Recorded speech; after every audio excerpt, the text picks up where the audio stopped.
días, Mario, mucho gusto. Las últimas 16 semanas los nicaragüenses hemos visto un aumento constante del precio de los hidrocarburos y en particular de los principales derivados que usamos nosotros, que son la gasolina super, la gasolina regular, el diésel y otros como el gas y similares, el gas butano, para cocinar.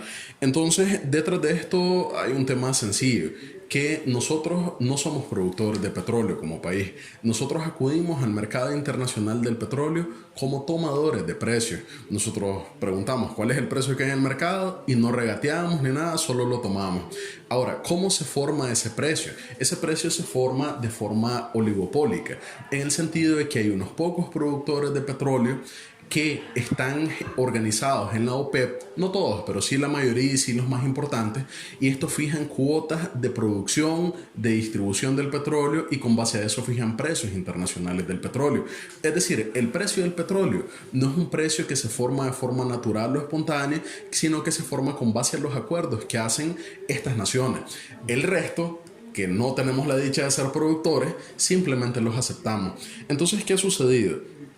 Hay diferentes precios de referencia. El precio del petróleo de Texas, pero tomando como referencia el precio del petróleo de la OPEP, vemos que en marzo de 2020 el barril valía $33.91. Para febrero de 2021 el precio es de $60.87. Es decir, hemos visto cómo en menos de un año el precio del petróleo se ha duplicado prácticamente. Y esta tendencia fundamentalmente se ha incrementado desde diciembre a la fecha. Porque lo que podemos observar es que había un aumento el mes pasado, en enero el precio era de $54.38, mientras que en febrero fue de $60.87, registrándose un aumento de un mes al otro del 11.93%. Entonces, producto de eso, las y los nicaragüenses hemos visto un aumento sostenido. Sobre esto pueden haber otras interpretaciones, que hay problemas de regulación y demás, y además de eso hay muchos mitos que también hay que aclarar. Se dice que en Nicaragua pagamos el precio más alto de petróleo en Centroamérica. Eso se puede refutar fácilmente viendo las bases de datos del SICA y otras bases de datos que arrojan que Costa Rica y Honduras pagan más que nosotros por el precio de los hidrocarburos. Sí pagamos más que Panamá, pero es que también hay que recordar que Panamá tiene un canal y entonces tiene formas de ingresar el petróleo más sencillo, o sea, tiene mayor infraestructura pues para recibir el petróleo. Sí. Pero ciertamente Nicaragua no es el país que paga el precio más elevado por estos hidrocarburos, es el tercero en Centroamérica. Y como le decía, más allá de un tema de regulación, es que simplemente ese ha sido el comportamiento internacional del precio del petróleo, y al ser nosotros tomadores de precios, pues nos hemos visto acoplar a eso. Pero damnificados. ¿Qué tanto puede hacer el gobierno al respecto? Sí, Bueno, el gobierno ha hecho mucho desde hace bastante tiempo, porque entonces el gobierno ha buscado acuerdos con Venezuela en la primera etapa del ALBA, desde 2007, en el que Venezuela nos vendía en primer lugar a un precio especial, a un precio más bajo que el precio de mercado, y luego con facilidades de pago, porque tan importante es el precio como cuándo se vaya a pagar. Entonces hemos buscado ese tipo de alternativas, pero hay que recordar que Venezuela pues se ha visto afectada por una guerra de agresión, en virtud de la cual la industria petrolera ha sido golpeada, ha dejado de producir porque muchos de los insumos no se le han permitido que los importen, ¿no? Los venezolanos. Entonces eso también nos ha afectado a nosotros y nos ha devuelto a antiguos mercados petroleros. Entonces ciertamente lo que el gobierno puede hacer, no podemos negociar mucho los precios, no podemos incidir sobre la formación de precios, menos imponer precios, solo aceptamos precios. Lo único que podemos hacer es negociar con algunas naciones aliadas para que nos den condiciones favorables de crédito y algunos precios favorables, y eso es lo que el gobierno ha hecho. ¿No existe el mecanismo que el gobierno de Nicaragua le pueda decir a las distribuidoras de hidrocarburos aquí en el país, bájenle, súbanle? No.